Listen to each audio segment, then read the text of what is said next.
Bismillahirrahmanirrahim. Assalamualaikum warahmatullahi wabarakatuh. Alhamdulillahi ala ihsani wa syukru lahu ala taufiqihi wa amtinani. Asyhadu an la ilaha illallah wahdahu la syarika lahu ta'ziman li sya'ni. Wa asyhadu anna Muhammadan abduhu wa rasuluhu da'ila ridwani. Allahumma salli alaihi wa ala alihi wa ashabihi wa ikhwani. Hadirin dan hadirat yang dirahmati Allah Subhanahu wa taala. Insyaallah pada kesempatan kali ini kita akan membahas suatu pembahasan yang dikenal dengan di kalangan para ulama dengan al-manhajiyah fi thalabil ilm, yaitu tentang metode dalam menuntut ilmu. Sebenarnya pembahasan itu ma'ruf di kalangan para ulama, tetapi dibahas untuk para penuntut ilmu yang benar-benar menuntut ilmu, bukan untuk orang awam. Yaitu mereka harus belajar bahasa Arab, kemudian belajar ini, belajar anu. Tahapan pertama harus belajar bahasa Arab. Sementara antum tahapan pertama langsung sudah gugur. Jadi kita ingin bahas manhajiyah, metode menuntut ilmu untuk orang awam. Untuk orang awam, bukan menuntut ilmu bukan hanya untuk para ustadz saja. Para ustadz punya metode sendiri, orang awam juga punya metode sendiri ya. Oleh karenanya dua-duanya punya metode. Kita berusaha mentakrib, mendekatkan bagaimana metode nuntut ilmu bagi orang awam. Ya, adapun kalau metode nuntut ilmu bagi penuntut ilmu mudah, kita bisa jelaskan dengan mudah karena mereka siap. Rata-rata mereka sudah bisa bahasa Arab, rata-rata mereka sudah punya ilmu alat ya. Itu mereka ngerti ilmu mustalah misalnya, ilmu alat, tinggal bagaimana cara belajar. Itu lebih mudah untuk kita sampaikan. Tapi ketika seperti saya sekarang tugasnya menyampaikan metode nuntut ilmu bagi orang awam, ini agak berat. Kita harus cari metode yang pas, silabus yang pas untuk orang awam. Karena yang wajib menuntut ilmu bukan cuma para ustadz. Orang awam juga wajib menuntut ilmu. Dahulu ada seorang ulama yang bernama Burhanuddin Az-Zarnuji, salah seorang dari mazhab Hanafi yang hidup sekitar abad ke-6 Hijriyah. Dia pernah menyampaikan problematika yang dihadapi oleh para penuntut ilmu. Mereka sudah berusaha bersungguh-sungguh, waktu yang panjang namun hasilnya minim. Saya bacakan. Dia berkata, "Falamma ra'aitu katsiran min tullabil ilmi fi zamanina yajidduna ilal ilmi wa la yasilun." Tatkala aku melihat banyak dari para penuntut ilmu di zaman kami, itu abad ke-6 ya. Abad ke-6 atau awal abad ke-7 ya. Yang mereka bersungguh-sungguh menuntut ilmu, semangat tetapi tidak sampai pada tujuan. Ya. Wa min manafi'ihi wa thamaratihi wa hiyal amal bihi wan nashru yuhrimun atau yuhramun. Bahkan mereka tidak berhasil mendapatkan buah dari menuntut ilmu, yaitu berupa amal dan dakwah. Mereka terhalangi dari buah nuntut ilmu. Kenapa? Lima annahum akhta'u tariqahu wa taraku syara'itahu. Karena mereka salah dalam metode nuntut ilmu dan mereka meninggalkan syarat-syarat nuntut ilmu. Wa kullu man akhta'a at-tariqa dhalla. Dan siapa yang salah dalam menempuh jalan dia akan tersesat. Wala yanalul maqsuda qalla aw jalla. Maka dia tidak akan meraih tujuan sedikit atau banyak. Fa'aradtu wa ahbabtu an ubayyina lahum tariqa ta'allum ala ma ra'aitu fil kutub. Maka aku berusaha untuk menjelaskan kepada mereka bagaimana manhajiyah atau metode atau urutan dalam tuntut ilmu yang saya dapati dalam buku-buku para ulama.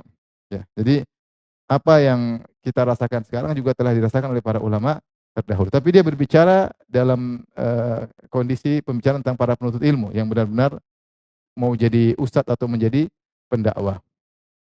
Namun yang dihadapi oleh para penuntut ilmu yang sesungguhnya akan menjadi pendakwah atau menjadi ustadz juga dialami oleh orang-orang awam. Artinya banyak orang awam, tidak semua mereka berhasil mendapatkan buah ilmu ya. Di antara mereka ada yang menuntut ilmu namun tidak melaksanakannya. Di antara mereka menuntut ilmu malah semakin duniawi ya. Di antara mereka menuntut ilmu hanya perhatian sama casing, tidak perhatian terhadap hakikat daripada ilmu itu sendiri. Dan itu sekarang fenomena yang terjadi di tengah-tengah awam orang-orang yang ngaji. Ya, ini yang mau kita sebutkan problematikanya apa dan bagaimana solusi yang mungkin bisa kita tawarkan kepada kawan-kawan sekalian. Ya. Baik, sesungguhnya siapa yang nuntut ilmu? Ya, kita dapat nuntut ilmu kemudian putus tengah jalan. Ya. Biasanya orang kalau yang problem pertama yang saya sebutkan sini, kita sebutkan problematika yang ada di tengah-tengah ikhwan dan akhwat dalam masalah menuntut ilmu. Saya kumpulkan sebagian, saya coret-coret, mudah-mudahan sesuai dengan realita yang ada. Yang pertama, yaitu tidak kontinu dalam mengikuti kajian, ya. Tidak kontinu ya. Sehingga mengaji rame-ramean putus tengah jalan ya. Ya. Atau kajian pertama rame, kemudian berkurang, akhirnya tinggal ustadz dan 2 orang. Alhamdulillah orang ini nggak pergi, kalau nggak ustadznya sendiri. Dan itu kejadian dan itu banyak terjadi. Saya kemarin kunjungi satu daerah, ada kawan, dia bahkan sudah, ini bukan di Jakarta, di luar Jakarta, bahkan sudah doktor. Saya tanya, berapa yang hadir? 2 orang, subhanallah. 3 orang. Dia punya ilmu udah tinggi, tapi nggak ada yang mau hadir. Nggak ada yang mau hadir. Berarti ada yang salah. Tapi kalau ada kajian tertentu, rame. Kajian tertentu, ada ustadz datang dari luar, rame. Ada pembahasan tentang misalnya cinta, rame. Apalagi pembahasan tentang poligami, nggak ada yang hadir. Mau saya ternyata ada begitu ya. Jadi, kalaupun yang nuntut ilmu kemudian secara teratur akhirnya putus di tengah jalan. Padahal para ulama menjelaskan, ilmu itu ada kelezatan tersendiri disebut dengan ladzah ma'rifiyah. Bahwasanya seorang kalau menuntut ilmu, Allah akan berikan kebahagiaan dalam ibadah. Di antara ibadah yang Allah berikan kebahagiaan adalah ibadah nuntut ilmu. Ibadah nuntut ilmu. Makanya dalam Al-Quran Allah mengatakan, man amila salihan min dzakarin aw untha wa huwa mu'min falanuhyiyannahu hayatan thayyibah. Siapa yang beramal soleh, laki-laki maupun perempuan dalam kondisi beriman, kami akan berikan dia hayatan thayyibah, kehidupan yang bahagia. Di antaranya Ibnu Katsir menyebutkan yaitu ladzat at-taladzuz fil ibadah, yaitu berlezat-lezat dalam ibadah. Dan di antara ibadah yang mendatangkan kelezatan pikiran, ketenangan, semangat adalah ibadah nuntut ilmu jika dituntut dengan aturannya. Tapi kalau orang nuntut ilmu kemudian dia merasa ada tambahan, dia semangat. Tapi kalau dia nuntut ilmu kok nggak ada tambahan, kok begini-begini saja, kok bulat itu aja ya. Atau kemudian terlalu pusing ya karena tidak runut atau pembahasan berat, maka dia putus tengah jalan. Padahal ilmu itu sendiri ada kelezatan ilmu. Saya nukilkan sedikit tentang bagaimana kelezatan ilmu. Seperti disampaikan oleh misalnya Al-Albiri, salah seorang ulama yang berada di daerah Andalus ya, yang hidup di abad ke-5, ketika dia menasihati seseorang, ada yang mengatakan itu anaknya, ada yang mengatakan kawannya, dia mengatakan falau qad dzukta min halwahu ta'man la atharta ta'alluma wajtahatta. Seandainya kau benar-benar merasakan bagaimana manisnya ilmu, maka kau akan mendahulukan menuntut ilmu dan kau akan bersungguh-sungguh. Walam yushghilka anhu hawan muta'un wala dunya bizukhrufiha futinta. Maka kalau kau benar-benar menuntut ilmu, maka hawa nafsu tidak akan memalingkan engkau dari lezatnya ilmu dan kau tidak akan terfitnah dengan dunia. Ini harusnya begitu.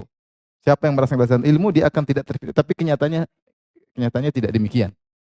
Kenyataannya ada yang nuntut ilmu semakin duniawi. Kenyataannya nuntut ilmu yang terfitnah dengan apa? Dunia. Benar atau tidak?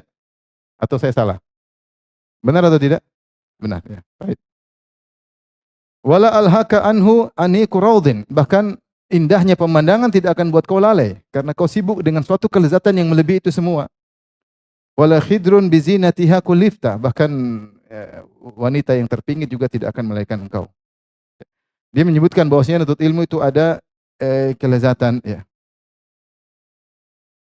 Dan ini disampaikan juga oleh Ibnul Jauzi dalam kitabnya Saidul Khatir. Dia berkata, "Wallahi ma a'rifu man asha rafi'al qadri balighan min al-ladzat ma lam yablugh ghairuhu illa ulama al-mukhlisin." Demi Allah, aku tidak mengetahui ada orang yang hidup dengan tinggi kedudukannya dan mencapai kelezatan yang tidak dicapai oleh selainnya. Orang-orang yang tidak bisa mencapai kelezatan tersebut seperti para ulama yang ikhlas.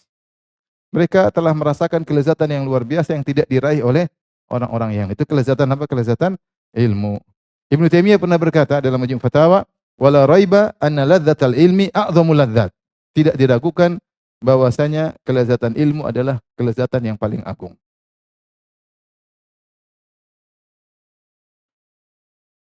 Ibnu Qayyim pernah berkata, "Wa amma usyaqul ilmi fa'adhamu syaghafan bihi wa ishqan lahu min kulli asyikin bi ma'syuqihi." Adapun orang yang gandrung dengan ilmu, candu dengan ilmu, maka dia lebih candu, lebih sibuk dari semua kecanduan.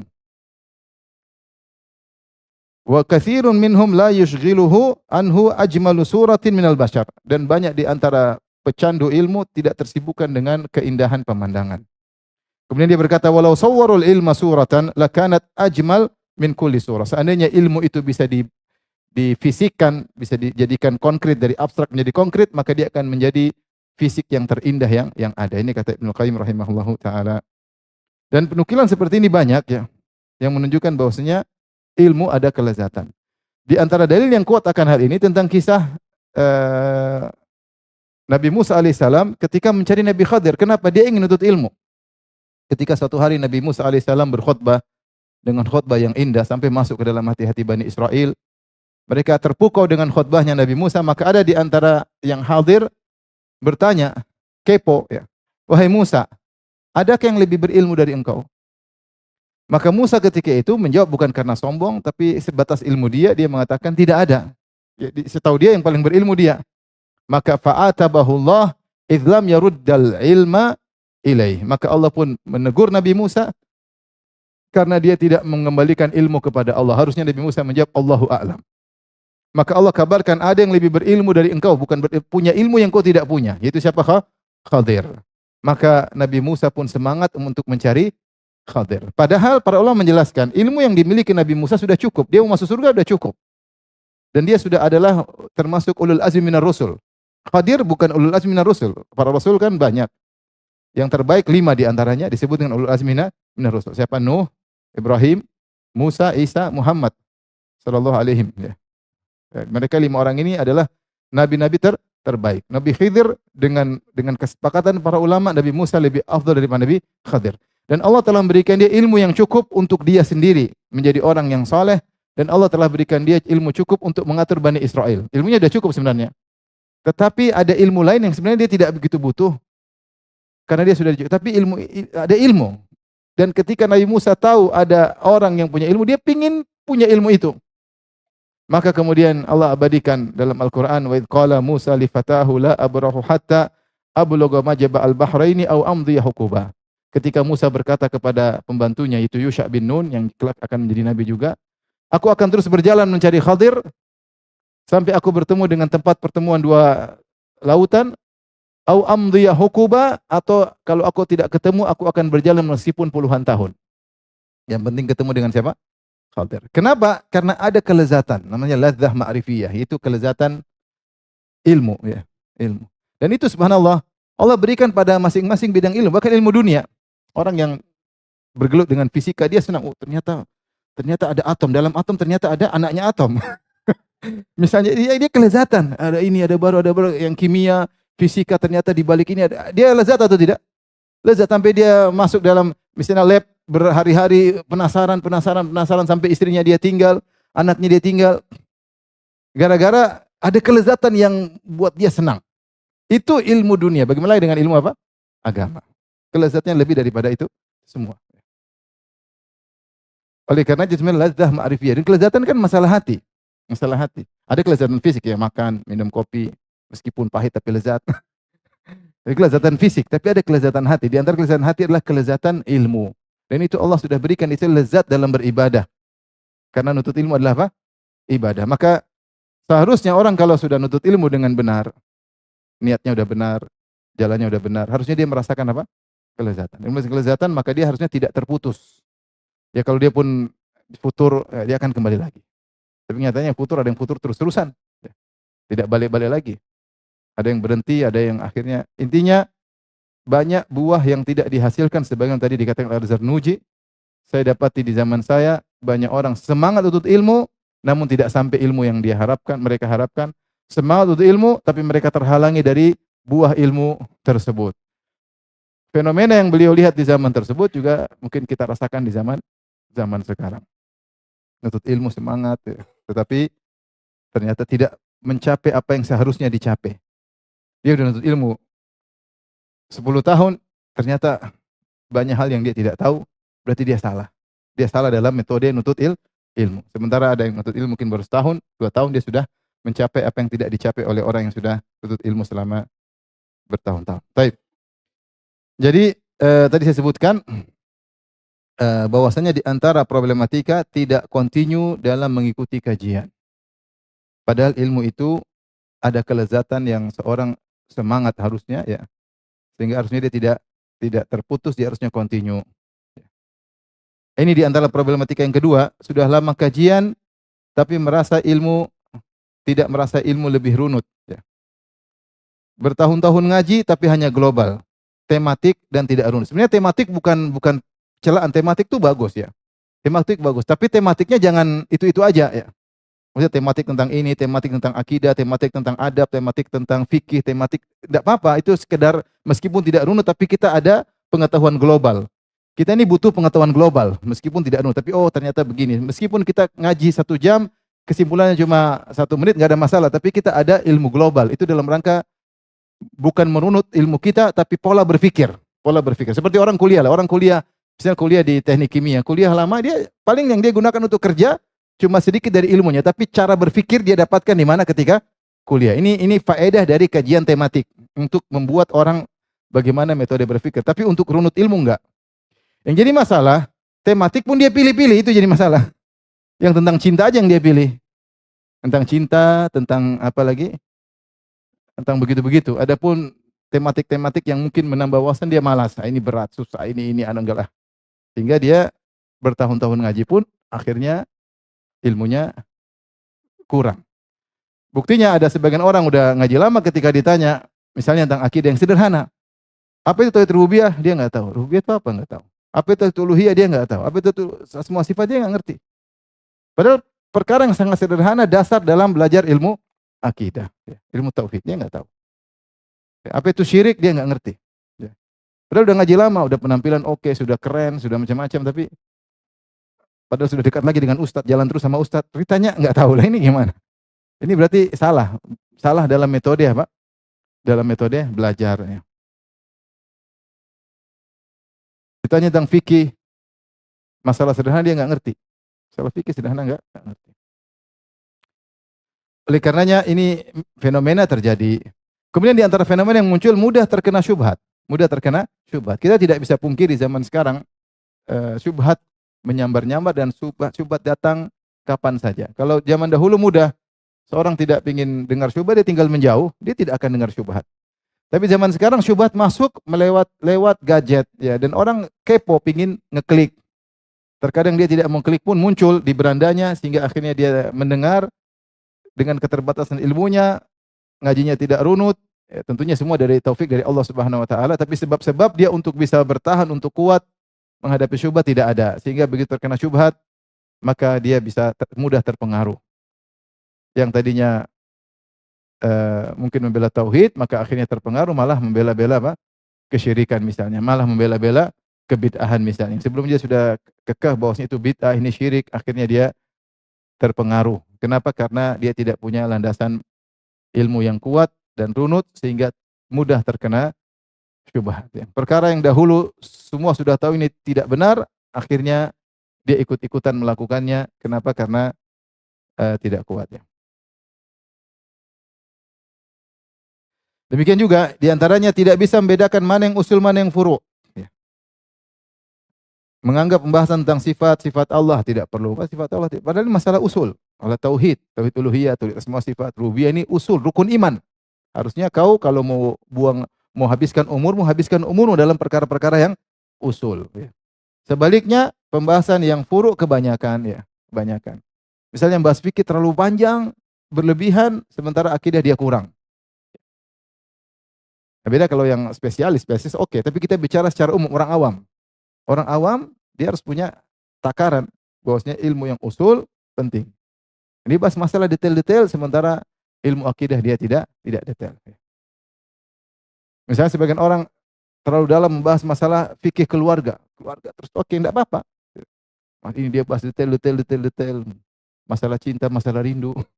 Kemudian masalah keluarga, terus masalah ini terus, tapi akhirnya akidah dia tidak pernah belajar. Ini salah dalam prioritas, yang usul malah dia tidak dalamkan, sementara yang furu' dia perhatian berlebihan. Ya, kita harus harus imbang atau harus adil dalam memberi takaran dalam skala prioritas. Atau seorang yang sibuk belajar adab, belajar adab, belajar adab, belajar adab, tetapi ternyata akidah dia tidak pernah belajar. Fikih dia tidak tahu. Tapi adab perlu, tapi bukan berarti adab kemudian mengambil waktu yang banyak sehingga lupa bahwasanya kau perlu belajar fikih ibadat, fikih muamalah, fikih akidah. Ya ini salah. Sehingga bertahun-tahun ngaji, tapi ketika ada permasalahan akidah tidak ngerti, permasalahan fikih tidak ngerti, ya, itu berarti salah dalam skala prioritas dan itu terjadi. Contoh lagi fenomena yang muncul menganggap khilaf masalah akidah adalah masalah biasa. Ini muncul orang-orang yang tidak ngerti akidah. Sehingga ketika misalnya terjadi sekarang perang antara Syiah dengan Yahudi atau dengan non Muslim, taib. Sehingga ada yang menggampangkan enggak masalah masalah apa sih masalah Syiah ya sama Muslim, sehingga menganggap khilaf akidah antara sunnah dengan Syiah adalah perkara sepele seperti masalah kunut subuh. Kenapa? Karena landasan akidah tidak kuat sehingga tidak tahu bahwa ini perkara besar dalam masalah Islam. Mengkafirkan para sahabat, menuduh Aisyah berzina, mengatakan Al-Quran begini dan begitu. Ya. Bahwasanya tafsirannya juga ngaco, macam-macam. Masalah imamah di masalah banyak. Masalah akidah Syiah tidak akan nyambung dengan akidah Islam. Tapi karena ilmu kurang sehingga menganggap kenapa? Karena ada misalnya kecondongan yang menghabisi Yahudi cuma orang-orang Syiah misalnya. Tapi kita senang-senang aja. Orang-orang Syiah menghabisi apa? Yahudi. Tapi kalau sudah bicara akidah berbeda. Ini hal yang berbeda. Jangan gara-gara mereka menyerang Yahudi kemudian kita mengatakan oh Syiah juga kawan dekat. Syiah juga ini masalah seperti masalah kunut, enggak usah ribut-ribut deh. Nah, ini contoh bahwasanya ilmu dia tidak runut sehingga dia tidak tahu tentang pentingnya apa? Akidah. Ini terjadi sekarang dan kalau kita berbicara di medsos kasih tahu Syiah begini, orang sudah tidak mau dengar. Kamu terus ngapain aja Yahudi? Sudah akhirnya kita tidak bicara perang Syiah lawan Yahudi, tapi kita bicara substansi akidahnya Syiah. Meskipun kau dukung, kau harus hati-hati maksud saya. Kalau kau taruhlah kau mendukung Syiah menyerang Yahudi, ya tapi kau harus apa? Hati-hati tentang akidah. Tentu tidak sama. Seperti ketika terjadi peperangan di zaman dahulu ya, bahwasanya Romawi mengalahkan Persia, kemudian Persia mengalahkan Romawi, kemudian Romawi mengalahkan Persia. Ketika itu ya kaum muslimin senang ketika Romawi mengalahkan apa? Persia. Gulibatir Rum fi adnal ardi wa hum ba'da ghalabatihim sayaghlibun fi bid'i sinin. Sungguhnya Romawi dikalahkan Persia di tempat yang terdekat. Kemudian setelah itu bahwa memba'di ghalibin saya kelibun. Nanti Romawi akan mengalahkan Persia beberapa tahun kemudian. Wa yauma idz yafrahul mu'minun, ketika itu kaum mukminin senang. Ini non muslim, paham? Ini saya kasih gambaran aja. Non muslim yaitu Romawi lawan apa? Persia. Ternyata kaum muslimin senang ketika Romawi mengalahkan apa? Persia. Kenapa? Sama-sama non muslim, sama-sama kafir, tapi Romawi Nasrani. Nasrani lebih dekat kepada Islam daripada Majusi. Artinya berpihak ada aja, tapi jangan lupa ini tetap Nasrani, tetap apa? Nasrani. Jangan bilang oh karena Nasrani menang maka kita khilaf biasa aja. Enggak. Masalah dukung urusan belakangan, tapi kau harus ngerti prinsip akidah Islam dan kau bandingkan komparasi dengan akidah Syiah, kau akan tahu. Maka ketika orang membela berlebihan sehingga akhirnya menganggap khilaf akidah perkara biasa, sehingga ada yang meninggal bilang mati syahid, ini agak berat. Ya. Ketika ada yang meninggal, kaum muslimin di Suriah gembira karena mereka tahu sebab mereka mati gara-gara orang ini, sementara sebagian kita mengatakan mati apa? Syahid. Kenapa bisa muncul perbedaan ini? Karena pemahaman akidah beda. Yang satu menganggap ini akidah benar-benar menyelisih, dia tidak akan berani mengatakan apa? Mati syahid. Ya. Tapi kalau dukung urusan lain. Ya. Tapi yang tidak menganggap akidah perkara biasa seperti hanya akidah seperti masalah kunut, hanya perbedaan saja, perbedaan sudut pandang, maka dia akan mengucapkan demikian. Ini menunjukkan bahwasanya ada khalal, ada kesalahan dalam belajar, yaitu porsi untuk akidah kurang. Padahal ini akidah prinsip dasar, bukan akidah detail ya. Ketika kita bicara perbedaan sunnah dan syiah itu bukan akidah sulit-sulit, ini akidah dasar. Akidah dasar bahwasanya kita akidahnya dibangun Al-Quran dan sunnah, dan yang menyampaikan Al-Quran para sahabat, yang menyampaikan sunnah kepada kita adalah apa?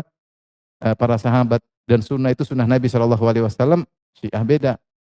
Al-Quran, sahabat, kafir, sunnah bukan sunnah Nabi Muhammad saja, tapi ada sunnah para imam. Sehingga hadis bukan cuma hadis Rasulullah, tapi hadis para imam. Ini sudah beda, sudah nggak bakalan nyambung. Sudah nggak bakalan nyambung. Taib. Kita lanjutkan di antara problem yang dihadapi. Paham insya Allah? Ini kajian tematik ya. Kajian tematik. Taib. Ini mungkin. Ini problem yang saya singgung. Mungkin lebih perhatian kepada casing daripada materi ya. Casing maksudnya apa? Kajian tempatnya keren. Ya. Materinya nggak begitu perhatian. Yang penting tempatnya keren. Kemudian dengan macam-macam lah, dengan keindahan. Tapi itu nggak apa-apa, itu dukungan. Tapi bukan itu yang paling penting. Jangan itu yang menjadi pusat perhatian. Saya tidak melarang orang kajian dengan keren-kerenan. Casingnya bagus. Tapi nggak apa, bisa membantu mungkin orang awam tertarik. Tapi bukan itu yang paling inti. Yang penting isinya apa. Itu yang lebih utama daripada cuma apa? Casingnya. Paham maksud saya? Jadi jangan sampai kita terlalu fokus pada casing sehingga kita lupa dengan apa? Konten. Casing perlu, tapi konten lebih perlu. Jadi ketika sibuk dengan casing akhirnya selalu memikirkan bagaimana ini, bagaimana biar ramai, bagaimana keren, bagaimana lampu sorot, bagaimana itu yang diperhatikan. Yang penting rame-rame, isinya apa isinya? Ya, cuma rame-rame doang. Ya. Maka casing oke, tapi konten lebih penting. Lebih penting. Tapi di antara problem besar, ini banyak terjadi, terutama di Jakarta mungkin ya. Ya ini. Ngaji bukan semakin zuhud, malah semakin apa? Duniawi. Tadi sudah saya singgung. Ya. Maunya ngaji dengan yang keren-keren aja. Oh, kenapa ngaji situ? Ada artis yang ikut. Oh, jadi bangga bisa ngaji sama artis. Keren-keren. Oh, sana di Hotel Bintang 7. Oh, semangat. Jadi, apa namanya? Padahal Nabi SAW disebut oleh Ar-Razi dalam Arba'in, bahwasanya Nabi SAW orang yang komitmen dalam zuhud. Dia selama hidupnya tidak pernah sekalipun tidak zuhud. Selalu zuhud. Dan dia kalau ketemu orang miskin, semakin tawadhu. Berbeda ketika ketemu orang kaya, maka beliau biasa-biasa saja. Rasulullah SAW. Nah, coba kita bandingkan diri kita. Saya bicara bukan antum aja, saya bicara ustadz juga. Apa kalau ketemu orang miskin semakin perhatian atau semakin ketemu orang kaya baru kemudian apa? Baru terpukau, terpesona, seakan-akan rendah di hadapan orang-orang yang berduit. Nabi tidak demikian, Nabi sebaliknya. Oleh karena Ibnu Hajar rahimahullah ketika membahas tentang bab sombong dalam Kitabul Adab, kemudian yang bahas hadis tentang bagaimana Rasulullah SAW in kanat amatun min ima'il Madinah la ta'khudhu biyadi Rasulullah sallallahu alaihi wasallam. Sungguh ada seorang budak perempuan dari budak-budak yang ada di kota Madinah mengambil tangan Nabi sallallahu alaihi wasallam kemudian bawa Nabi kemanapun yang dia sukai. Ya. Dalam riwayat kata Nabi, "Unzuri ila ayyi sikkatin min sakil Madinati syi'ti." Kau bawa saya kemana saja dari orang-orang Madinah terserah engkau. Kemudian Ibnu Hajar mengatakan inilah menunjukkan puncak tawadhu Nabi. Kenapa Nabi ketika bermuamalah dengan ini seorang budak, bukan seorang merdeka. Pertama. Yang kedua, budak ini pun bukan budak lelaki, budak apa? Wanita. Kemudian ini budak-budak manapun. Karena amatun min ima'il Madinah. Mau budak manapun, Rasulullah SAW tidak peduli. Rasulullah malah semakin perhatian sama budak-budak ini. Kemudian budak itu ketika memegang tangan Nabi, itu memegang lengan Nabi, menunjukkan dia mau bawa Nabi kemana saja, Nabi biarkan. Puncak tawadhu Nabi SAW. Justru ketika ketemu orang-orang susah, malah semakin perhatian. Bukan malah keren-kerenan. Kalau begitu kita malah perhatian sama yang keren-keren, ada sesuatu yang salah. Bukannya nggak boleh kita perhatikan orang keren, boleh. Tapi maksudnya harusnya perhatian kepada orang susah lebih. Ini maksudnya saya mengkritiki kita semua, termasuk saya juga ya. Harusnya perhatian sama orang susah harusnya lebih. Bukan malah bangga dengan keren-kerenan. Berarti ada duniawi. Makanya Rasulullah SAW ketika dikasih syubhat oleh orang-orang kafir sehingga turun wasbir nafsaka ma'al ladzina yad'una rabbahum bil ghadati wal dalam surat Al-Kahfi. Ketika orang kafir punya ide, ya Muhammad, sudahlah Kalau kau mau ngajak kita ngaji, itu orang miskin jauhin dulu. Ngaji dulu sama kita, nanti kalau ini baru kita lihat bagaimana. Itu masuk ke hati Nabi. Itu syubhat masuk ke hati Nabi, ini ide bagus. Maka Allah turunkan ayat untuk menegur Nabi. Kata Allah, "Wasbir nafsaka ma'al ladzina yad'una rabbahum bil ghadati wal asyi." Sabarkanlah dirimu bersama orang-orang sahabat yang miskin yang berdoa kepada Allah pagi dan petang hari. Yuridun wajah, yang mereka ikhlas kepada Allah Subhanahu wa taala. Wala ta'du ainaka anhum turidu zinatal hayatid dunya. Jangan kau palingkan pandanganmu dari mereka menuju orang-orang kaya karena perkara dunia. Maka Allah tegur. Dan ini juga yang disampaikan oleh sebelumnya kaum Nabi Nuh. Ya. Kaum Nabi Nuh mengatakan, Nuh tinggalkan mereka orang-orang, bagaimana kami mau gabung dengan mereka orang-orang miskin? Tinggalkan mereka. Tinggalkan mereka. Maka Allah mengatakan, walaula an thabbatnaka laqad kita tarkanu ilaihim syai'an qalila. Kalau bukan kami kokohkan engkau wahai Muhammad, tentu kau akan condong kepada mereka. Itu condong kepada syubhat-syubhat mereka.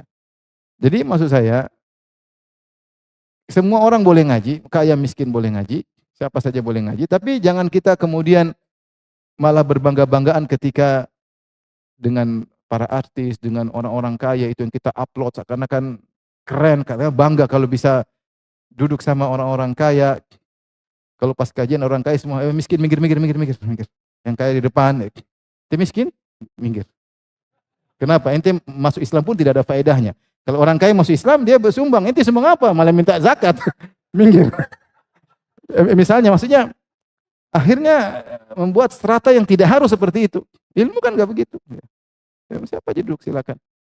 Mau berjelis di hotel boleh ya, tapi jangan sampai kita ke bawah akhirnya keren-kerenan. Itu berarti ada duniawi pada diri kita. Nabi sebaliknya, itu yang jadi masalah bagi kita para ustaz. Nabi sebaliknya sama orang miskin malah kasih perhatian. Sampai jangankan mau ketemu Nabi, budak aja keluar rumah bawa Nabi biarin. Enggak ada ring 1, ring 2, apalagi ring 7, enggak ada. Budak keluar langsung bawa Nabi biarin. Paham? Menunjukkan tawadhu, puncak tawadhu Nabi. Nah, kalau kita tidak seperti itu, ada yang salah dengan diri kita. Ya memang kita salah, kita enggak seperti Nabi, tapi jangan kebablasan kesalahannya. Mereka keren-keren ini salah ngaji, berarti salah ngaji. Nah, kita harus introspeksi lagi. Apa benar ngaji seperti ini? Outputnya kok begini? Kok semakin duniawi? Benar atau tidak? Ada yang begini? Atau saya ngarang ini? Benar atau tidak? Benar? Benar. Baik. Kemudian semakin ngaji tapi urusannya barang-barang mewah. Ini ibu-ibu. Ini ibu-ibu, hobinya ibu-ibu yang bikin pusing bapak-bapak. Ini betul kata bapak, benar. Saya setuju. Jadi udah lama ngaji, malah bicaranya inilah. Bahkan di masjid bicara barang branded, itu branded, ini branded. Saya kemarin ditegur sama orang. Ustaz ini bicara zuhud, tapi Ustaz ternyata bawa koper bermerek. Mereknya apa? Saya nggak tahu harganya, itu hadiah. Saya bilang. Lain kali saya hapus nih mereknya. Ternyata barang branded. Subhanallah. Saya senang karena dia bagus. Ya, mungkin itu branded oke lah, karena ada faedahnya. Dia rodanya kuat sehingga kalau saya di bandara sering ada karpet, saya bisa dorong. Tapi kalau murahan didorong setengah mati. Tapi saya tidak tahu harga barang itu. Ternyata dapat hadiah. Katanya Ustadz bicara zuhud, ternyata barang mahal. Waduh. Mau kasih orang sayang, saya pakai aja lah. Terserah kamu lah. Tapi saya kalau barang itu perlu, mahal pun gak ada masalah. Tapi bukan itu bahan bicara, bangga apa merek ini, apa merek itu, bicara ini apa sih, kok ngaji kok bicara duniawi itu. Bicaranya di masjid. Cara ibu-ibu ini. Sampai bangga, saya punya kartu anggota di plaza apa gitu, punya anggota ini, ya saya, waduh bangga-banggaan. Oh, kau punya anggota di salon apa, salon ini ya, juga enggak signifikan gitu-gitu aja juga. Maksudnya, bicara duniawi. Akhirnya kita ngaji kok malah duniawi. Akhirnya bangga-banggaan. Ini yang kita harusnya semakin zuhud. Kalau perlu silakan beli, kalau enggak, kalau kau hobi pribadi jangan jadikan itu bahan pembicaraan di tengah-tengah pengajian. Saya suka barang ini, sudah beli aja. Kau beli memang kau perlu, bukan untuk pamer-pamer, untuk ini. Ini ibu-ibu malah bikin pusing bapak-bapak. Bahkan ada yang bangga dengan KW. Saya KW 1 loh. Hampir asli. Rugi kau beli yang asli itu percuma, sama dengan KW 1. Udah tahu ini haram malah bangga. Ini kan bohong KW. bangga. Kau KW 3, ini KW 1 lebih bagus. Gimana yang asli? KW aja udah sombong apalagi. Jadi kalau kita punya hobi, tidak untuk kita pamer-pamerkan, tidak untuk kita share, tidak untuk kita bicarakan. Saya masih hobi saat itu, sudah, kok jangan aja orang. Kok bikin pusing suami orang. Jangan, sudah pusing-pusing sendiri. Karena memang ada yang barang-barang branded yang memang bermanfaat. Saya rasa kasih di tas itu. Tas itu subhanallah saya nggak tahu harganya berapa. Mungkin 20, mungkin 30, saya nggak tahu. Tapi memang manfaat. Ketika saya bawa, rodanya bagus, kemudian isinya bagus, ya namanya juga barang bagus. Ya kalau udah ada barang bagus ya silakan, apa. Tapi jangan jadikan bahan, oh apa tasmu merek apa sih? Ah cuma itu murahan, bagusan ini loh. Ngapain kita bicara seperti itu di tengah-tengah pengajian? Kita tujuan itu mengingatkan apa? Akhirat.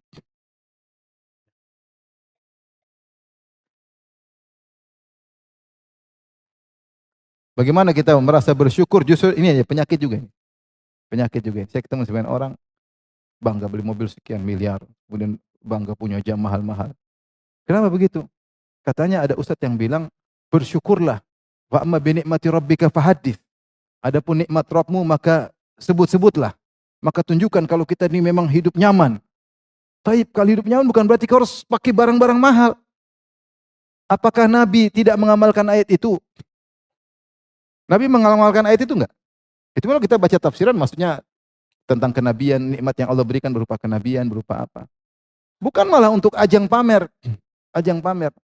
Malah ada sebagian orang ngaji malah semakin, ini saya dengar dari dia langsung ya, dia bilang, Ustaz, antum baru perbaiki akal saya ya.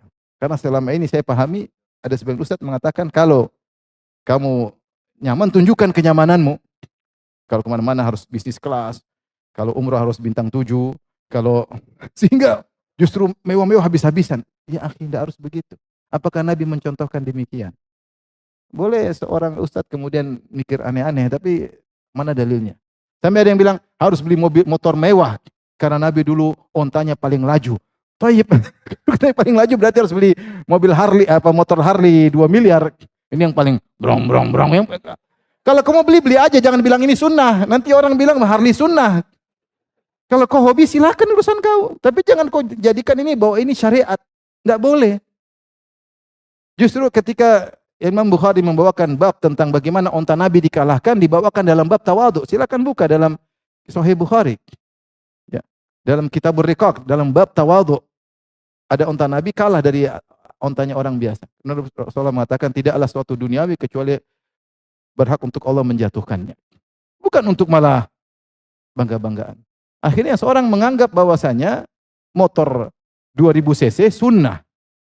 Kenapa? Karena onta Nabi paling kenceng. Ya, onta dengan onta beda-beda tipis. Tapi maksudnya kemungkinan onta Nabi terlatih atau bagaimana. Tapi bukan berarti kau pahami bahwasanya kalau onta Nabi kenceng kan buat perang. Kau pakai motor buat apa coba? Onta Nabi kenceng kan ada yang fungsinya buat perang. Makanya ada lomba onta, ada lomba kuda. Karena untuk apa?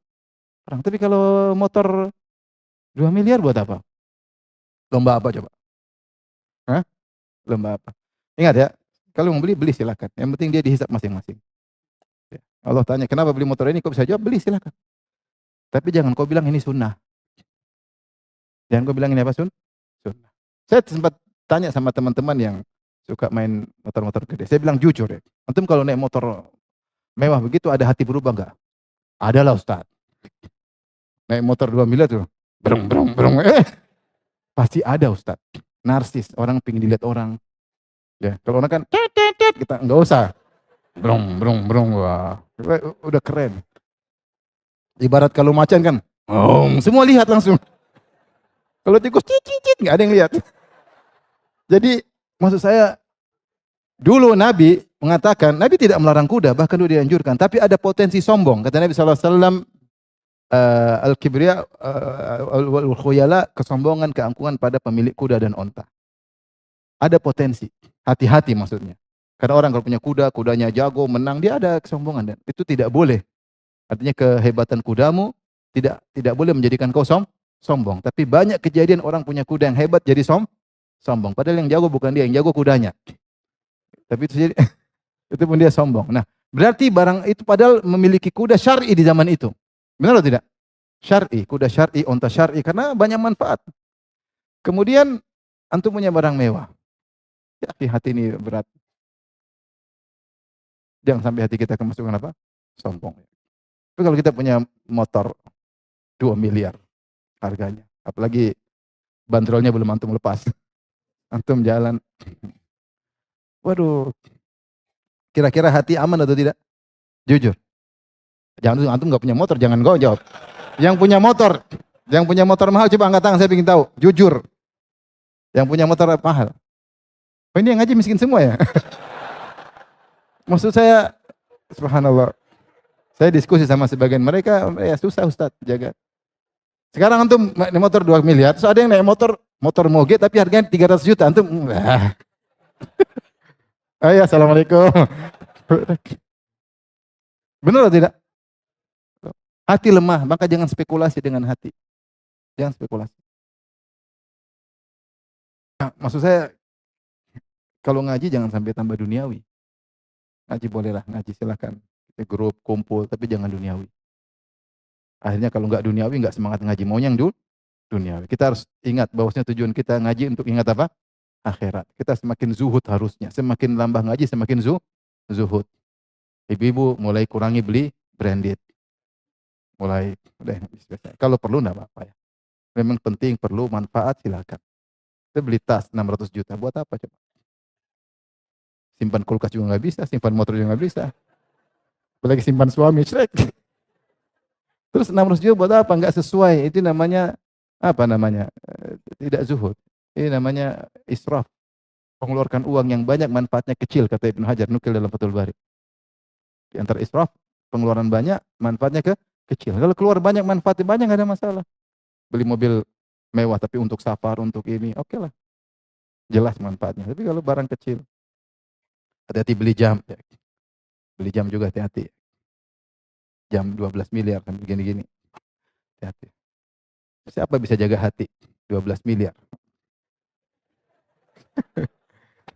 Nah, jujurlah. Susah ya. Benar nggak? Ah, antum nggak punya jam, jangan bicara. Intinya ikhwan ya, maksud saya, kalau antum punya hobi ya untuk pribadi, bukan untuk apa? Jangan sampai antum ngajak-ngajak orang bicara tentang duniawi. Oh, biar orang punya hobi, saya suka Ustaz, indah, ya sudahlah. Saya suka dengan seperti silakan. Yang penting kau siap ditanya oleh Allah kenapa beli barang ini. Kalau kau bisa jawab, lakukan. Saya pernah ketemu seorang ikhwan haji sama saya. Masya Allah dia dermawan. Saya bicara masih, terus dia pakai jam mahal. Saya bilang, gimana antum? Siap Ustaz, saya siap dihisap. Saya siap, Allah tanya saya akan jawab. Oh ya siap, silakan. Saya bilang lanjut. Karena dia siap jawab ya. Mungkin dia ada keperluan, saya nggak tahu. Mungkin sebagai konsultan atau sebagai apa ya urusan dia lah. Jangan mikirkan diri kita dengan dia ya. Ya itu urusan dia. Selama bisa jawab, silakan. Baik, dan di antara penyakit juga yang menimpa sebagian kita atau kita semua, dakwah dijadikan orientasi bisnis ini yang problem sekarang. Bukannya kita berkorban, kita malah mengorbankan audiens.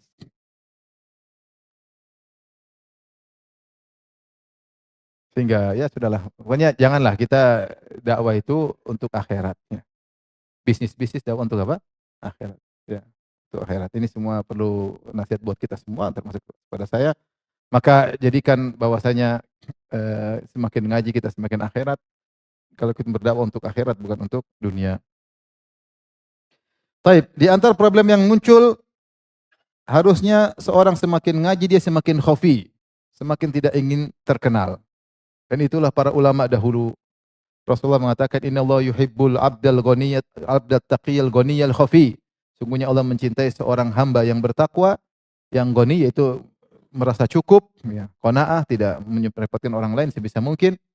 Kemudian al-khafi yang bersembunyi, yaitu tidak ingin tampil. Orang yang tidak ingin tampil dicintai oleh Allah Subhanahu wa taala. Karena orang yang tidak ingin tampil dia selamat. Banyak hal dia lebih ikhlas. Kedua, dia lebih bisa menjalankan privasinya. Kalau dia tampil kan jadi pusat perhatian, kesibukan berlebihan sehingga privasinya jadi korban, jadi tumbal. Maka hamba yang seperti ini dicintai oleh Allah Subhanahu wa taala. Nah, sekarang muncul fenomena semakin ngaji semakin ingin apa? Tampil. Makanya saya sering sampaikan kepada kawan-kawan para dai, saya bilang jangan cuma pikir diri kita saja, mungkin kita tampil sebagai ustadz karena nambah follower atau nambah pahala istilahnya, masing-masing ustadz punya ijtihad sendiri. Tapi perhatikan audiens, jangan sampai korbankan audiens. Saya pernah kritik ada sampai saya marah sama audiensnya, saya bilang sampaikan saya marah sama dia. Dia membangun sebuah villa, kemudian dia diwawancara, "Akhi, antum bangun villa ini untuk ini buat ustadz-ustadz kalau ke sini." Jadi kan dia terkenal atau tidak? Dan rawan dia untuk riya. Kita aja udah jadi ustadz susah untuk menghindari riya, apalagi baru ngaji. Apalagi pamer bahwa saya bangun ini untuk apa? Ustadz-ustadz. Seharusnya kita care sama audiens, udah kamu nanti insya Allah saya yang iklankan, kamu enggak usah aja, biar kamu lebih ikhlas. Harusnya begitu. Bukan malah kita suruh dia tampil. Siap bagaimana hati dia. Hati dia. Tapi misalnya saya umroh dengan orang, terus sini. Umroh sama dia nih, gimana? Kan kasihan dia. Ini bilang, malam saya Ustadz umroh sama Ustadz Firanda. Emang kalau sama Ustadz Firanda umrohnya diterima? Kemudian kan namanya, saya sendiri misalnya saya jalan sama Syekh, saya bangga, maksudnya kita nggak bisa tolak, senang. Apalagi orang lihat saya jalan sama Syekh, wah Ustadz sama Syekh. Ya kita lemah, imannya Pak, lemah, hati lemah. Segala potensi yang bisa menimbulkan dia harusnya kita jauhi. Bukan malah kita buka. Jangan kita bilang, jangan suudzon sama dia. Salaf dahulu sangat bertakwa kepada Allah, sangat takut dengan riya. Apalagi yang baru ngaji. Bagaimana manhaj salaf dalam menghindari riya? Mereka berusaha menghindar, mereka berusaha menjauh, mereka berusaha bersembunyi, mereka berusaha nutup amalan mereka. Padahal mereka jauh bertakwa daripada kita. Mereka akhirat bukan duniawi. Ini orang baru ngaji, masih duniawi, malah kita tampilkan, gimana hatinya? Akan mudah terjerumus dalam apa? Dalam riya. Akhirnya bangga-bangga, yang penting ini sama foto sama ustadz, jarang sama ustadz. Hati dia kasihan. Akhirnya umroh dia pamer kemana-mana, haji dia pamer kemana-mana, dan ada kepentingan bagi ustadznya untuk marketing, maka ini loh, wah ini yang jadi korban, audiens. Maka seorang seharusnya semakin ngaji, semakin bersembunyi atau tersembunyi, semakin tidak ingin tampil. Orang yang tadinya misalnya artis, tampil dia harus berusaha menghilangkan itu semua pelan-pelan. Sehingga dia tidak lagi hobi popularitas. Popularitas itu bahaya. Maka dia kurangi sampai dia benar-benar melakukan sesuatu karena Allah Subhanahu wa taala. Bukan sejak awal malah diajarin popularitas, hati lemah ya akhi. Saya tidak bicara orang awam, kita bicara ustadz. Enggak gampang untuk ikhlas. Enggak gampang untuk apa? Ikhlas. Kalau misalnya saya kajian terus yang hadir ribuan orang, saya ingin kasih tahu, kalau saya ngisi yang hadir ribuan. Ada begitu, ada saja ya namanya ingin tahu bahwa saya kedudukannya tinggi. Kalau saya ngisi sama gubernur, apalagi presiden, saya ingin shooting, orang tahu, saya dekat presiden aja ngaji sama saya, kalau bisa. Tapi nggak ada presiden ngaji sama saya, maksudnya. Mau saya lemah, kita aja ustadz lemah, ingin tunjukkan bahwa kenapa tunjukkan? Apa tuh riya? Menunjukkan amalan tolabul manzilah fi qulubin nas, ingin cari kedudukan di hati manusia, itu riya. Jadi kita menunjukkan amalan agar orang ngakui kita. Ngakui bahwasanya orang-orang kaya ngaji sama saya, artis-artis ngaji sama saya, pejabat-pejabat ngaji sama saya, pejabat kalau ada masalah telepon saya, kita tunjukin. Itu bisa menimpa ustadz atau tidak? Bisa, itu dalam mengaji. Bahkan ustadz tersebut sering menjelaskan tentang bahaya riya. Dia sendiri bisa terjerumus. Bagaimana orang awam? Antum bangun villa ini buat apa? Buat ustadz-ustadz. Kasihan dia. Saya langsung bilang, sampaikan sama dia, saya marah. Kayaknya kontennya sudah dihapus. Mudah-mudahan, saya nggak tahu. Tapi intinya kita malah ngajarin orang udah ngaji lama supaya jangan suka popularitas. Kalau kau mati kau sendiri, popularitasmu tidak bermanfaat. Hanya kau dengan Allah Subhanahu wa taala. Biasakan kau dengan Allah berdua. Biasakan kau mencari muka kepada Allah. Kita aja ustadz susah. Gimana kita menjerumuskan orang baru ngaji. Jangan bilang jangan suudzon. Enggak, ini metode salaf. Salaf seperti itu. Yang lebih bertakwa takut, apalagi yang baru ngaji. Potensi untuk kena riya lebih besar. Lebih besar. Maka ini salah satu problem, semakin ngaji malah semakin terkenal. Semakin ngaji malah semakin populer. Ya. Baik. Berikutnya di antara fenomena, ini fenomena yang berulang-ulang dari dulu sampai sekarang, fanatik pada satu guru saja. Fanatik pada satu guru saja. Ketika seorang ngaji satu guru saja akan timbul fanatisme. Makanya di antara eee, nikmat dari Allah kepada teman-teman di Madinah, mereka ngaji sama banyak syekh. Syekh ini syekh ini syekh ini syekh ini, banyak. Sehingga mereka tahu bahwasanya syekh ini tidak sempurna, dikurangi dilengkapi oleh syekh yang lain. Bilang syekh yang lain. Syekh ini punya kekurangan, tapi kekurangan ditutup dengan kelebihan syekh yang lain. Sehingga mereka sering lihat ada pendapat lain, sehingga tidak jadi katak dalam tempurung. Tapi ketika seorang ngaji sama satu orang terus itu saja, seakan-akan ini yang paling hebat, yang lain apa? Kurang hebat. Sehingga dia akhirnya fanatik, disengaja atau tidak disengaja oleh gurunya, dia akan menjadi seorang yang fanatik. Ya. Maka eee ini fenomena yang muncul ya. Apalagi kalau ternyata gurunya terus benar-benar pintar, benar-benar karismatik, maka potensi fanatik semakin besar. Apalagi gurunya men-setting supaya dia karismatik. Nah, disengaja men-setting sehingga karismatik, sehingga luar biasa, sehingga orang kalau ketemu sangat luar biasa, semakin mudah lagi untuk apa? Fanatik. Maka masing-masing dai bertakwa kepada Allah, jangan membranding dirinya agar difanatiki oleh orang. Kita ini siapa? Kita banyak kekurangan, kita banyak dosa, banyak banyak kekurangan. Ilmu juga cetek. Nah, kita ya, ngaji sama siapa sih yang penting bermanfaat. Nggak mungkin kita ngajak orang semua ngaji sama saya. Saya ilmunya terbatas, kemampuan saya terbatas, takwa saya kurang. Harus banyak bertobat kepada Allah. Masih banyak orang yang baik. Silakan. Oleh karenanya ketika terjadi mengaji hanya satu orang saja, akan timbul fanatisme. Karena tidak pernah mendengar dari yang lain. Terpukau dengan satu orang saja. Apalagi orang tersebut men-setting dirinya agar karismatik. Dan itu terjadi pada sebagian orang ya. Terjadi ya. Misalnya ada seorang, ini contoh, ada orang di pengajian, ketika dia tidak hadir, bisa digantikan sama orang lain, dia nggak mau. Nanti dia ulangi lagi. Pokoknya nggak boleh orang ganti kedudukan dia. Padahal yang menggantikan mungkin setara atau lebih dari dia. Kenapa? Supaya orang hanya dari dia. Ini ustadznya men-setting agar difanatisi. Seperti itu. Ya banyak cara lah kalau kita mau difanatiki, bisa saja ya. Bisa saja lah dengan membranding kita, kita murid siapa, kemudian pujian terhadap kita jangan kita puji diri sendiri, itu ketahuan. Suruh orang yang puji. Maksudnya kalau mau branding bisa, bisa, bisa, tapi jangan fanatik. Maka di antara fenomena yang salah ketika seorang hanya ngaji pada satu orang sehingga dia seperti katak dalam apa? Tempurung. Akhirnya timbul fanatisme, dia sadari atau dia tidak sadari.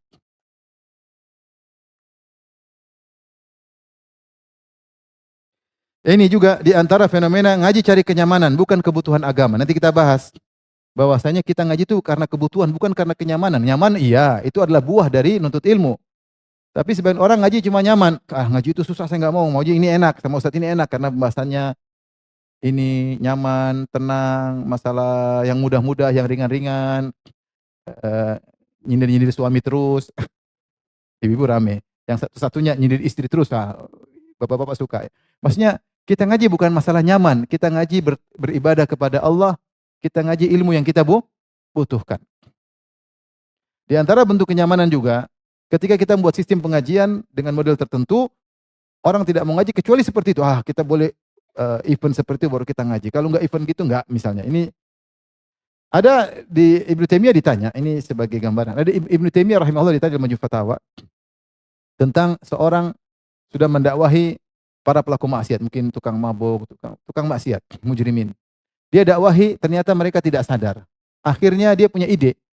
Dia punya ide bikin nasyid. Kumpulin orang nasyid dengan nasyid-nasyid Islami dan hukum nasyid boleh. Kemudian dijadikanlah nasyid ini metode dakwah. Akhirnya dia lakukan. Dan akhirnya sebagian orang sadar, sebagian tidak, sebagian sadar. Maka kemudian orang ini bertanya kepada Syekhul Islam Taimiyah, apakah metode begini sudah benar? Karena dengan cara biasa orang tidak sadar, tapi dengan menampilkan nasyid-nasyid, kumpulin nasyid-nasyid Islami, qasidah-qasidah, akhirnya banyak di antara mereka yang sadar, sebagian tidak sadar.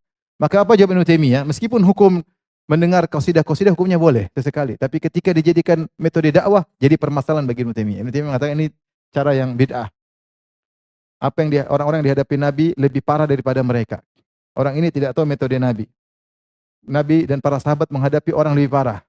Namun mereka lebih bisa bertobat dan menjadi audiens-audiens yang sukses dengan metode Nabi dan para sahabat. Karena kalau kita menggunakan metode tertentu, akhirnya audiens mungkin bertobat, tapi dia nyaman dengan metode begini aja. Itu jadi problem. Sehingga dia tidak akan upgrade, bahkan dia cenderung menjauh dari metode yang benar-benar sesuai dengan yang dianjurkan. Dia kenapa? Dia nyaman dengan metode yang seperti ini. Dan dia maunya seperti ini. Ini salah satu efek ketika kita membuat satu ide atau inovasi dalam dakwah yang ternyata aneh-aneh. Sehingga orang-orang sukanya dan audiensnya modelnya begitu. Akhirnya ngaji, enggak gitu, nyaman yang begini. Oke yang begini, yang happy, ketawa ketiwi, ikhtilat dikit oke. Senang. Nah, itu terlalu kaku, terlalu ini, terlalu ini. Akhirnya dia susah upgrade karena dia mendapati kenyamanan. Ini yang saya suka. Ini bahaya kalau kita inovasi dakwah ternyata melanggar atau yang tidak sesuai dengan ajaran para salaf. Oleh karena dahulu ada seorang namanya Al-Harith Al-Muhasibi, dia nulis buku judulnya Tawahum. Ada di internet Tawahum.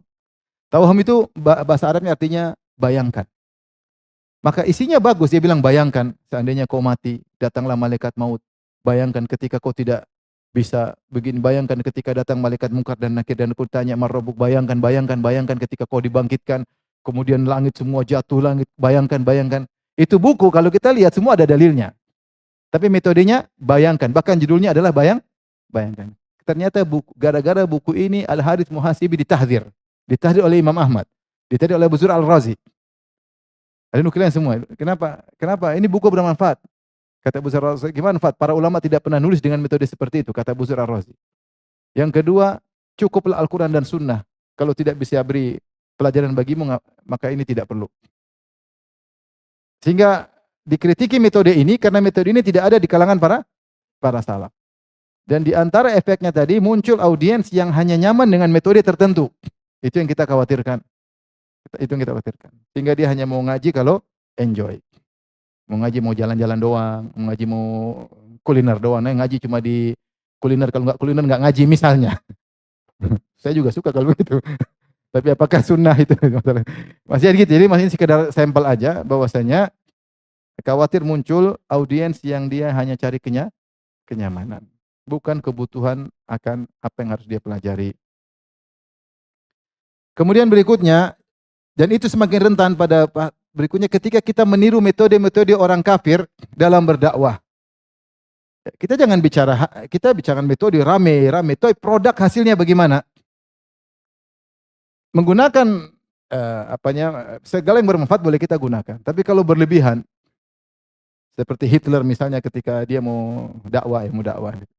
Katanya dia nggak muncul-muncul. Ketika dia muncul, orang semua nunggu-nunggu, kemudian tiba-tiba dia muncul. Jadi membuat orang terpukau. Jadi memainkan perasaan, ilmu psikolog, ilmu rohani lah, saya nggak tahu. Kemudian orang nanti tiba-tiba dia bicara, lampu disorot, kemudian dia teriak-teriak. Misalnya ini metode-metode jangan digunakan buat dakwah. Sehingga orang tidak melihat kontennya, tapi melihat apa? Cara-cara. Jadi itu yang menarik. Tidak perlu begitu-begitu. Kita bukan artis yang harus disorot, kemudian maju mundur, kanan kiri. Bisa aja.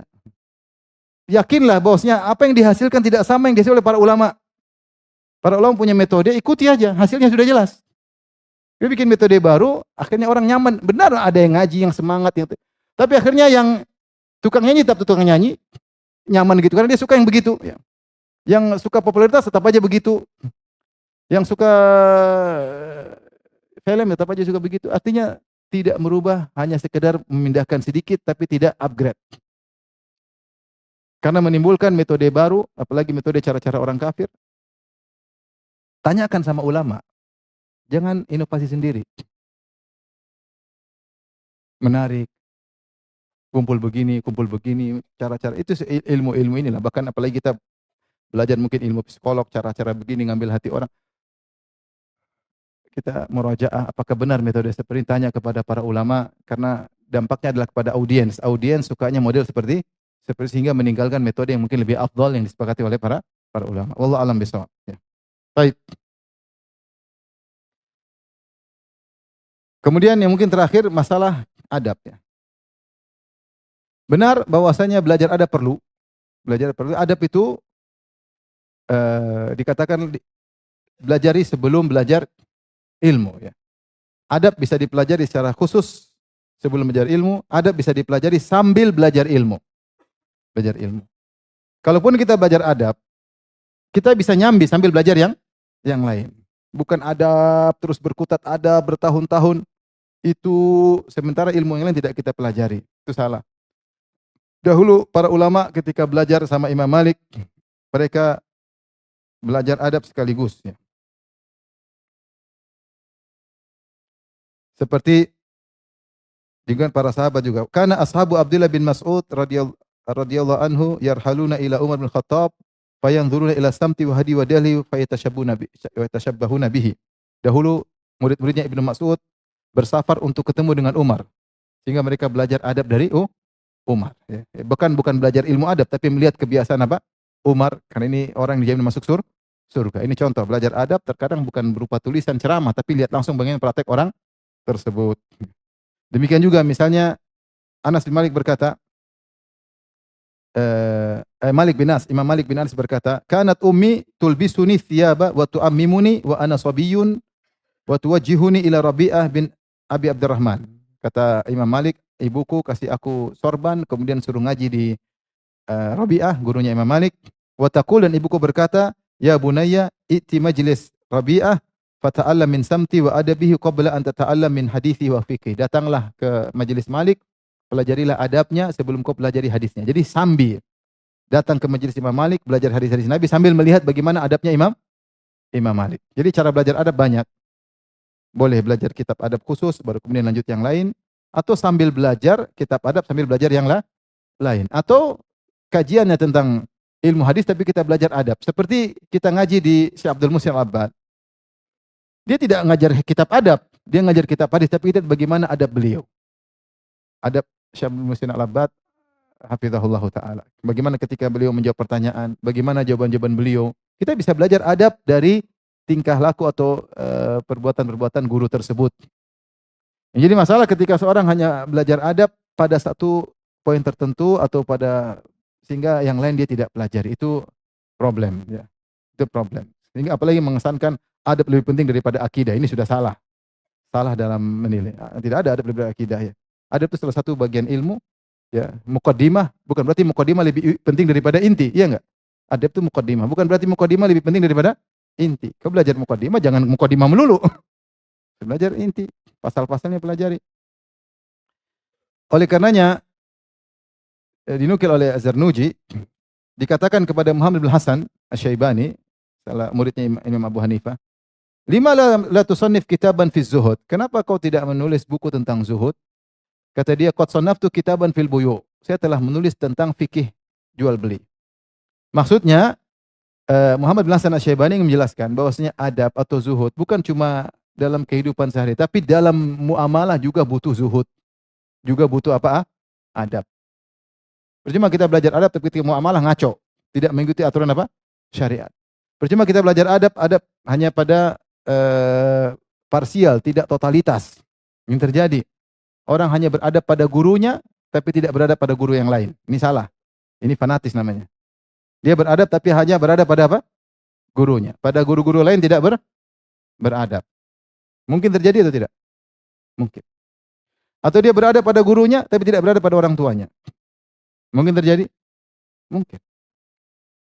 Dan ini mungkin, saya bicara bukan bicara omong kosong, nyata. Ya. Sampai ada orang ditaruh di pengajian, kemudian dia malah membantah orang tuanya. Belum ada izin dari ustadz. Nah ini, diambillah orang tersebut. Ini gimana? Belajar adab sama guru tapi nggak berada sama orang tua. Atau adab dalam pengajian tapi tidak beradab dalam muamalah. Muamalah kacau, terjadi begini, tidak sesuai aturan. Macam-macam. Tidak benar. Adab totalitas. Bukan pada parsial tertentu. Ya. Bukan pada parsial tertentu. Dan jangan mengeksploitasi dalil agar orang berlebihan kepada kita. Jangan. Kita sudah ulama-ulama kita, Syekh Abdul Razak, Syekh Abdul Muhsin. Tidak suka kalau diagung-agungkan. Tidak suka. Itu yang ulamanya, ilmunya luar biasa, takwanya luar biasa. Kemudian datang seorang yang biasa-biasa, kemudian pengen begitu, enggak pas. Jangan bawa hadis-hadis tentang para ulama. Lihat bagaimana hormatnya Ibnu Abbas. Itu Ibnu Abbas, bukan saya. Jangan kau ajak semua orang mengagungkan Ibnu Abbas, kemudian pengagungannya Ibnu Abbas seperti mengagungkan engkau. Kita ini siapa? Kita ini siapa? Oleh karenanya jangan mengeksploitasi dalil untuk menggabungkan diri sendiri. Karena akan timbul fanatisme dan hanya adab parsial. Itu yang jadi masalah. Kalau belajar adab, adab secara komprehensif, secara keseluruhan, bukan parsial-parsial tertentu. Sehingga adab dalam majelis ilmu, tapi adab tidak dengan lawan jenis, tidak ada adab. Telepon, ketawa ketiwi, rapat bareng-bareng. Ini adab apa kalau begini? Cuma ada parsial. Adab sama manusia ada adabnya. Adab sama istri orang ada adabnya. Adab terhadap penuntut ilmu yang lain ada adabnya. Adab terhadap guru yang lain ada adabnya. Adab dalam muamalah, jual beli ada adabnya. Jangan ada parsial doang. Maka di antara kekurangan karena ngajinya tidak benar akhirnya muncul tadi yang saya sebutkan. Wallahu alam bisawab. Ini sekedar unek-unek problematika yang kita hadapi dalam dunia pengajian. Entah saya lihat langsung, entah orang-orang yang datang memberitahukan, tidak ada tujuan kecuali kita hanya untuk membenahi agar lebih baik. Baik, sekarang solusi. Masih ada waktu kan? Masih banyak. Solusi sederhana ya. Maka banyak hal yang harus kita benahi. Di antara solusi adalah memetakan ilmu dari sisi wajib, wajib kifayah, sunnah, tidak wajib. Ini di antara solusi.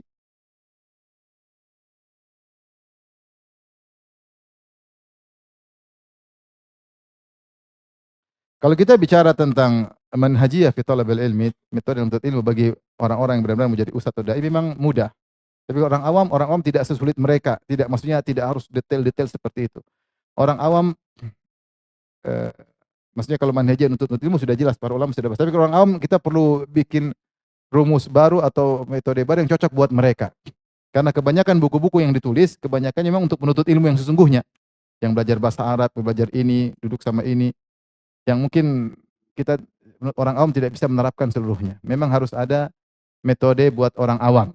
Yang disuruh belajar bahasa Arab tidak mau. Atau disuruh belajar bahasa Arab, heng-heng terus. Ada saya ketemu insinyur pinter di zamannya. Ketika Ustadz saya belajar bahasa Arab, kok nggak masuk-masuk. Itu faktor U namanya saya bilang. Dia belajar kimia, belajar fisika jago. Ketika belajar sudah terlambat, dia mau belajar umur 50 tahun, ya sudah agak susah. Kita nggak bisa maksa, kau harus ikut metode, belajar bahasa Arab dulu. Tapi ada seorang ikhwan cerita sama saya, dia ada orang yang mengajar bahasa Arab, harus belajar, akhirnya dia pindah istrinya, anak-anaknya tinggal di suatu pondok. Dia belajar sampai 2 tahun, nggak ada hasilnya.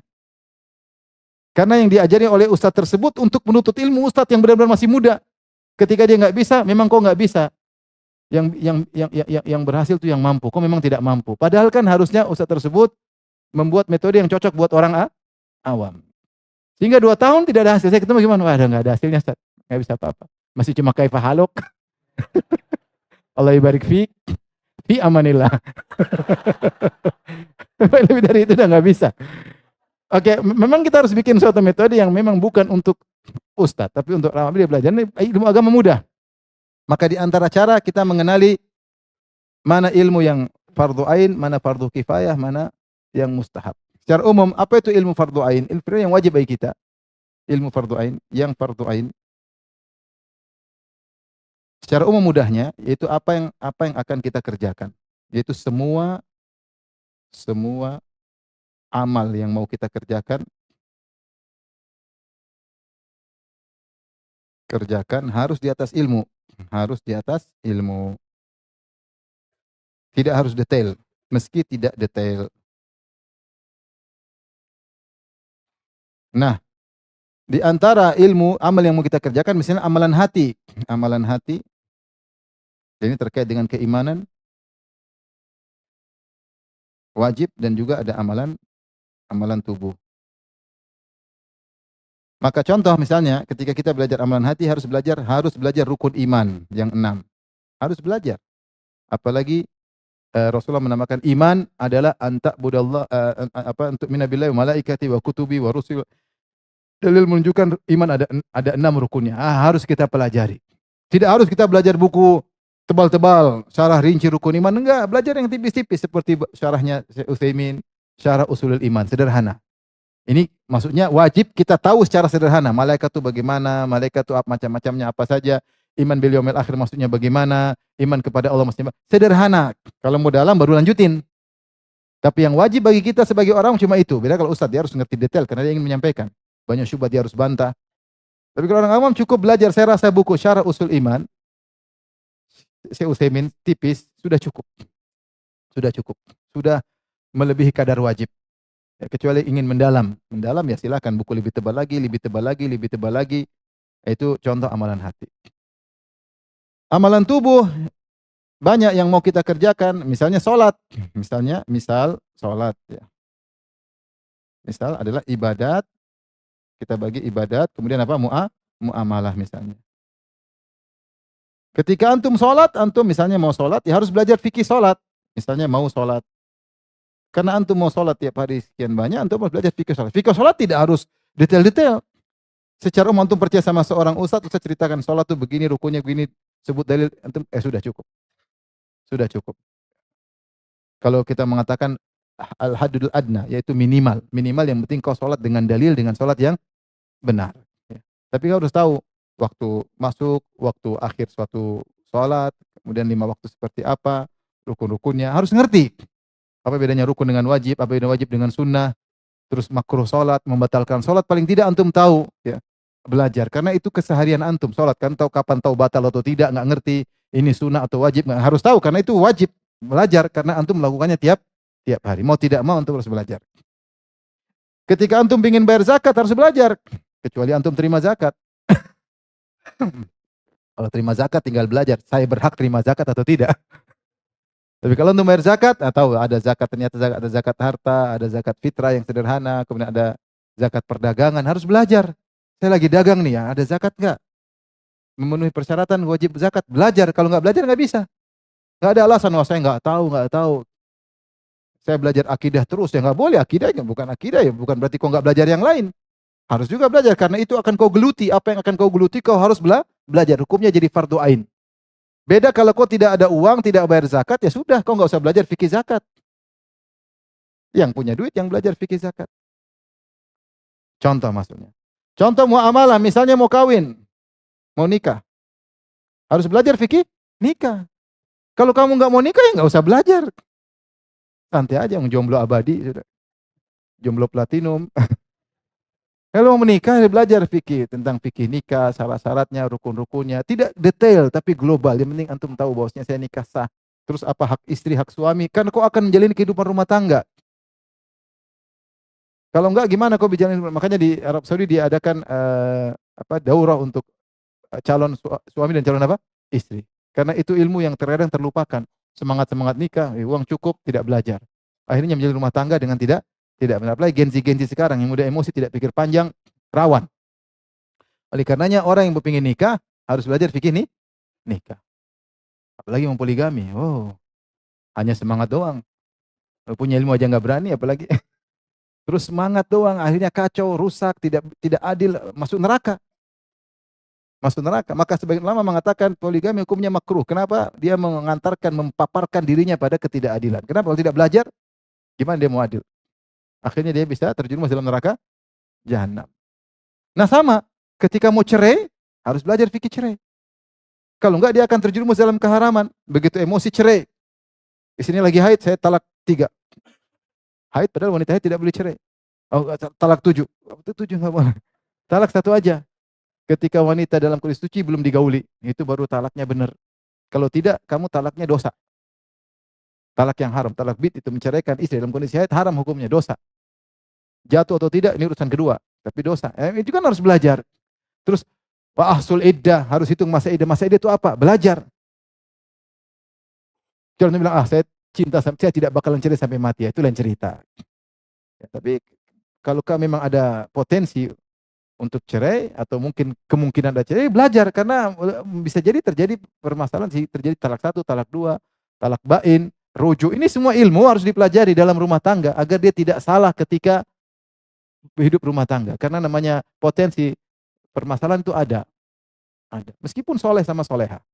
Zubair bin Awam menceraikan Asma binti Abi Bakar, sama-sama soleh dan soleha. Mungkin terjadi ada masalah tertentu, jadi cerai. Tidak harus kemudian perceraian berarti satunya buruk. Enggak harus. Bisa jadi cerai. Maksud saya, ini contoh ilmu yang akan kita geluti, harus kita pelajari, hukumnya fardu ain. Contoh lagi kita mau muamalah. Ya, kita mau malah, misalnya mau ke bank syariah, ya kita harus belajar ini benar syari enggak? Belajar benar enggak? Karena ternyata ada yang syari, ada yang tidak syari. Ini real, ada yang syari, yang tidak syari, meskipun atas nama bank syari. Ada yang kemarin datang, Ustadz kayaknya saya tidak syari. Gimana? Saya mau renovasi toko Ustadz. Terus saya pergi ke bank syariat, kemudian saya pinjam 500, suruh bayar 700. Gimana prosesnya? Ya saya tinggal terima uang, suruh bayar 700. Ya itu riba saya bilang. Beda kalau dia yang pegang, mungkin dia bayar orang, sudah berarti saya, proyeknya saya yang tangani. Ini proyek senilai sekian. Itu lain cerita lah, berputar kanan kiri. Ini enggak, saya terima 500, suruh bayar 700. Ya itu riba murni. Dia tahu, makanya dia tuh gimana Ustaz, sudah terlanjur ya. Ketika kau ingin bermuamalah, kau harus tahu hukumnya. Wajib bagimu karena kau akan melakukannya. Kalau kau tidak melakukannya, enggak usah. Tidak wajib. Jadi secara sederhana, apa yang akan kita lakukan, baik amalan hati maupun amalan jawarih, apa yang akan kita geluti hukumnya wajib. Selain itu tidak wajib. Tidak wajib. Maka sisanya misalnya yang fardu ya. Misalnya fardu ain, nanti ada fardu kifayah ya. Nanti ada yang ada yang sunnah ya. Fardu kifayah banyak ilmu-ilmu yang dipelajari oleh para ustadz, ilmu usul fikih, ya, ilmu mustalah hadis, ilmu banyak ilmu luas. Ini ilmu-ilmu yang dipelajari oleh para ustadz atau penuntut ilmu sejati. Antum sejati juga, cuma sejati tingkat KW. Nah, dari situ ya kita. Dengan demikian kita tahu. Taib. Kemudian sunnah. Di luar daripada ini kita sunnah. Kita ingin ada kelezatan ilmu. Ya, kita ingin lebih dalam lagi. Akidah lebih dalam, tauhid lebih dalam, fikih lebih dalam. Nah ini kita perlu namanya mapping ilmu. Nah, sekarang saya ajak antum untuk mapping ilmu apa yang harus kita pelajari ya. Tentu banyak ya. Cuma mapping maksudnya kita jadi pemetaan. Oh, saya ingin belajar ini, belajar itu. Ternyata ilmu itu luas. Jadi saya jangan berkutat akidah saja. Ternyata ada ilmu lain juga saya pelajari. Karena semakin tambah ilmu, semakin dicintai oleh Allah. Semakin tambah ilmu, nuntut ilmu adalah ibadah. Baik yang fardu ain, fardu kifayah maupun yang sunnah. Semuanya ibadah. Maka kita berusaha mengetahui meskipun secara global sehingga ilmu kita semakin luas. Apalagi kalau kita pelajari dengan runut. Baik, pemetaan ilmu ya.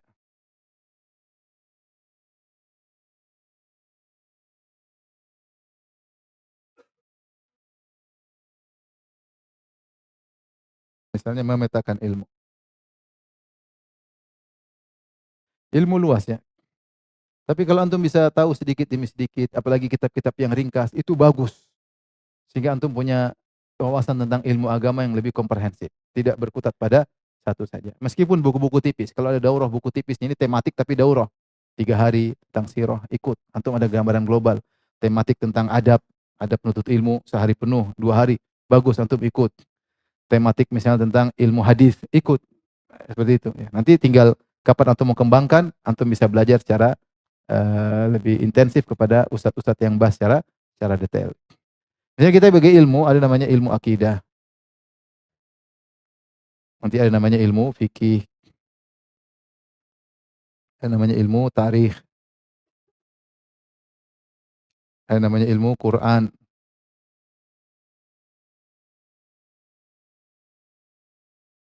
Misalnya ada namanya ini misalnya ilmu adab ya. Ini ada gambarannya. Ilmu akidah banyak juga. Ada yang inti. Ilmu akidah yang inti. Yang inti adalah apa? Rukun iman. Rukun iman. Belajar iman kepada Allah maksudnya apa? Iman kepada belajar, harus belajar, lewati. Saya pernah lewati. Apa itu tauhid uluhiyah? Jangan sampai kita ngaji tahun-tahun nggak ngerti. Apa itu macam-macam syirik, syirik akbar, syirik kecil, pelajari. Biar kita tidak terjatuh. Dan ini kebutuhan kita keseharian. Banyak pelanggaran. Oleh karenanya belajar yang inti. Kemudian yang tambahan atau pelengkap, misalnya pelengkap misalnya tentang ilmu tentang firqah-firqah, tentang firqah, ya ini belajar. Kita pelajari. Misalnya juga tentang madzhab fikriyah, yaitu pemikiran kontemporer yang juga tersebar. Ini kalau pingin tambah ya, pingin tahu, oh ternyata ada namanya ada namanya liberalisme, ada namanya misalnya apa, pluralisme, ada namanya ateisme, ada namanya macam-macam ya, sosialisme. Ini kita pelajari, ada namanya Darwinisme. Ini ilmu tambahan, tidak harus. Mau Darwin bilang kita dari monyet, biarin aja. Yang penting antum belajar yang benar ini. Ini kalau mau tambahan silakan. Ada namanya misalnya ilmu tentang adian, perbandingan agama, ya, seperti Zakir Naik, Masya Allah. Ini tambahan. Ini semua belajar dalam ilmu apa? Akidah. Yang ini aja sudah mencakup waktu yang banyak. Mungkin kalau bukan ustadz tidak perlu belajar pelengkap. Penting antum belajar ini. Belajar lengkap tauhid, asma sifat asmaul husna, pelajari. Saya sudah belajar nama asma, apa maknanya Ar-Razzaq, apa namanya Al-Muqit, apa maknanya misalnya Al-Halim. Harus tahu. Karena itu lewat dalam Al-Qur'an belajar. Butuh waktu tapi belajar. Ada perkembangan enggak? Jangan sampai kita berlebihan dalam satu porsi, kita melalaikan porsi yang lebih urgent atau lebih penting ya. Ini salah dalam skala prioritas. Ini yang kita. Ilmu fikih belajar ya. Tidak usah detail tapi kita lewati ya. Fikih tadi fikih ibadat, fikih muamalah tadi sudah kita singgung. Ya. Kita harus belajar. Mau umroh harus belajar umroh. Belajar umroh. Jangan asal umroh saja, belajar umroh fikihnya bagaimana. Mau haji, belajar haji. Belajar karena saya mau haji. Ya. Belajar. Dan seterusnya. Mau jual beli, ada namanya jual beli, ada sewa menyewa, ada utang piutang, ya. Ini ilmu kalau kita pingin tahu, meskipun kita tidak jual beli, kita pingin tahu enggak apa-apa karena dapat pahala. Ini namanya semua ilmu Allah Subhanahu wa taala. Dan mempelajari ilmu Allah itu zikrullah, ingat kepada Allah. Makanya Allah menamakan mendengar ilmu Allah adalah berzikir. Seperti dalam Al-Qur'an Allah mengatakan fas'alu ahla dzikri in kuntum la ta'lamun. Kalau kalian tidak punya ilmu, tanyalah kepada ahli zikir, maksudnya kepada para ulama. Ketika mereka menyebut tentang agama Allah, mereka sedang berzikir karena mereka sedang mengingat ajaran Allah Subhanahu wa taala. Demikian juga ketika Allah berfirman tentang orang yang salat Jumat, Allah mengatakan fas'au ila dzikrillah. Jika telah dikumandangkan azan yang kedua atau azan Jumat, fas'au ila dzikrillah, maka bersegeralah menuju zikrullah. Zikrullah disebutnya khutbah, khutbatul Jumat karena isinya ilmu. Kita mendengar khutbah, kita sedang berzikir kepada Allah. Nanti ilmu tarikh, ini ilmu fikih luas sekali. Belum fikih jinayat, kalau bagaimana tentang kriminalitas, pencurian itu apa, pembunuhan itu apa, pembunuhan sengaja, tidak sengaja. Tentu kemudian masalah hudud, masalah kisos, macam fikih luas. Maka kalau bisa kita lewati dengan singkat-singkat bagus. Ya. Tapi tidak harus. Ini saya pemetaan aja tentang ilmu. Ilmu tarikh misalnya, ada namanya sirah Nabi. Nah, kita sudah belajar enggak sirah Nabi? Secara dari awal sampai akhir. Dengar, alhamdulillah sekarang banyak ceramah kita mendengar tiap hari satu kaset dengar, besok dengar kaset. Sampai selesai ada ceramah sirah entah berapa 90 seri. Sudah dengar aja 90 hari selesai. Dengar satu, dengar satu, dengar satu, dengar. Atau yang singkat-singkat mungkin ada, yang ringkas. Ada kajian sirah. Paling kita tahu tentang sirah, berarti ilmu tarikh tentang sirah Nabi saya tahu. Meskipun dengar kita lupa tapi kita tahu secara dan kita lebih cinta kepada Nabi. Nanti tentang apa? Sirah Khulafaur Rasyidin misalnya. Khulafa, kita tahu siapa itu Abu Bakar, Umar, Utsman, Ali, ya, tentang bagaimana jalan mereka, itu tentang sirah para sahabat, para teladan, ya misalnya. Kemudian tarikh Islami, secara umum kita tahu tentang misalnya Bani Umayyah, dinasti Bani Umayyah, misalnya Bani Umayyah, tahu, meskipun sekilas-sekilas. Kemudian Bani Abbasiyah. Kemudian nanti di bawahnya setelah itu ada apa namanya dinasti Tuluniyah, Ikhsyidiyah seperti di Mesir, Tuluniyah, Ikhsyidiyah, kemudian dinasti yang menyimpang seperti dinasti Fatimiyah, Syiah, Rafidhah. Kita tahu sejarah. Oh, Rafidhah pernah muncul begini, muncul Qaramitah, muncul di Fatimiyah, bagaimana mereka membasmi kaum muslimin, sejarah berdarah Rafidhah sejak dulu sudah ada. Karena ada sejarahnya. Kita tahu. Meskipun secara ini kalau ingin belajar, maksudnya ilmu agama tuh banyak. Dan kita belajar ini semua dapat pahala. Belum nanti dinasti Utsmaniyah sampai kerajaan Arab Saudi misalnya sekarang. Kita belajar tarikh Islami. Ilmu Al-Qur'an misalnya tajwid belajar ya. Sudah dekat sama ustaz baca Quran masih belepotan, masih enggak bisa. Ya. Sudah sering foto sama ustaz juga tidak bisa apa? Baca Quran. Baca Quran diam-diam kenapa? Biar ikhlas padahal enggak bisa baca. Takut didengar, sampai biar ikhlas. Padahal takut didengar. Kalau dia bisa baca dia pamer emang dia. Oleh karenanya belajar ilmu tajwid ya. Ilmu tafsir tafsir belajar, ada ulumul Quran. Kalau yang hebat-hebat ilmu qiraat, ini para ustaz-ustaz ya. Cuma tidak, tapi tahulah yang kita selalu gunakan setiap hari ilmu tajwid, belajar tajwid. Ada upgrade. Misalnya ibu-ibu panggil seorang ustazah, kumpul 20 orang, jangan banyak-banyak, sudah. Setoran sama dia, baik online atau offline, berkembang. Nah, terus saya kasih mukafaah, terima kasih kepada dia. Alhamdulillah, tidak lama ternyata kita belajar lebih baik. Kita merasa ngaji lebih apa? Lebih indah. Ilmu tafsir kita baca juz amma, kita pelajari sehingga kita baca, kita ngerti tentang isinya, tentang begini. Al-Quran tidak kita baca tafsirnya, tidak kita tadaburi. Tidak harus baca seluruh tafsir, tapi ada yang kita pelajari lah. Sehingga kita ada sedikit tentang tafsir, ulumul Quran. Ilmu adab ya tentunya adab kepada Allah, adab kepada Rasulullah, kemudian adab yang begitu banyak kepada orang tua, kepada guru ya, pada tetangga ya, pada kawan. Ini semuanya jangan parsial ya. Jangan belajar ilmu cuma pada guru doang. Ilmu adab banyak ya. Pelajari pada tetangga, pada teman, adab banyak ya. Adab dalam muamalah. Begitu utang piutang kemudian nomor HP ganti. Ya, ini afwan akhi. Sempat alhamdulillah dia masih bilang sempat afwan akhi. Ini belum afwan akhi dia udah ganti nomor. Adab muamalah. Bagaimana kalau kita saling bermuamalah? Ya. Jangan kita malah ngaco ya. Ada kasus misalnya, oh, kamu nggak boleh protes, kamu nggak punya adab sama guru. Kalau gurunya salah dalam muamalah, ya tegur yang salah. Jangan ditutupi ini guru nggak boleh ditegur, kamu nggak beradab lah. Kalau salah duit saya nggak kembali gimana? Ya, jangan ditutupi dengan ini guru ini salah menggunakan adab. Menggunakan adab untuk menutupi kesalahan. Ini tidak boleh seperti itu. Kalau salah, ya, ada aturannya, iya salah, ada aturannya. Tapi jangan kemudian, jadi adab itu luas, jangan cuma satu adab saja, adab itu luas sehingga kita komprehensif. Ini masih ilmu banyak yang bisa kita pelajari. Nah, ini pemetaan ilmu, antum mulai belajar sekarang. Mulai antum belajar secara runut. Ya, kalau antum sudah memetaan ilmu, berikutnya belajar secara runut. Kalau ingin benar-benar jadi penuntut ilmu sejati. Bukan KW3 ya. Belajar secara runut.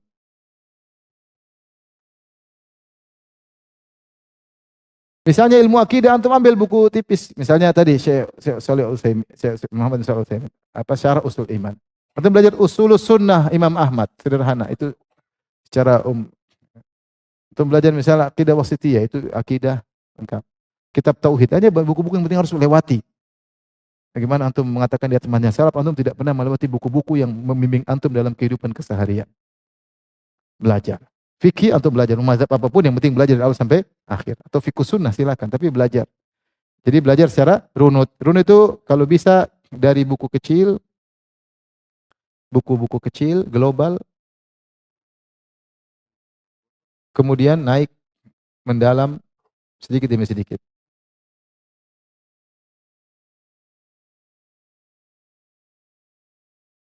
Dan yang penting setelah itu diulang atau murajaah. Al ilmu bil murajaah. Kalau kita sebenarnya dengan kita membaca kitab kecil, kita ulang lagi kitab lebih besar, itu secara tidak langsung kita akan murojaah. Ya. Jadi dari sini kita tahu kita ngaji bukan hanya kenyamanan, tapi kita ngaji keperluan. Saya ingin belajar ini.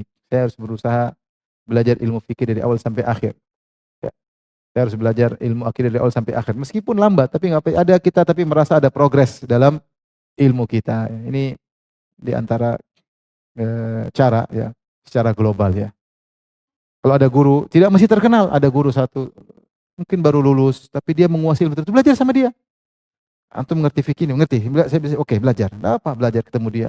Enggak mesti harus rame-rame, guru terkenal, enggak mesti. Yang penting dia punya ilmu bisa ngajar saya enggak? Karena kita ngaji karena kebutuhan, bukan karena pingin ngaji di ustadz ini karena terkenal ya. Dia bahas kita perlu enggak? Oh, kalau kita perlu silakan ngaji. Kalau enggak kita cari ustadz yang bisa ngajar yang kita perlu ya. Seperti itu. Tapi sirah juga kita belajar demikian. Intinya berusaha untuk runut sehingga kita akan merasakan perbedaan.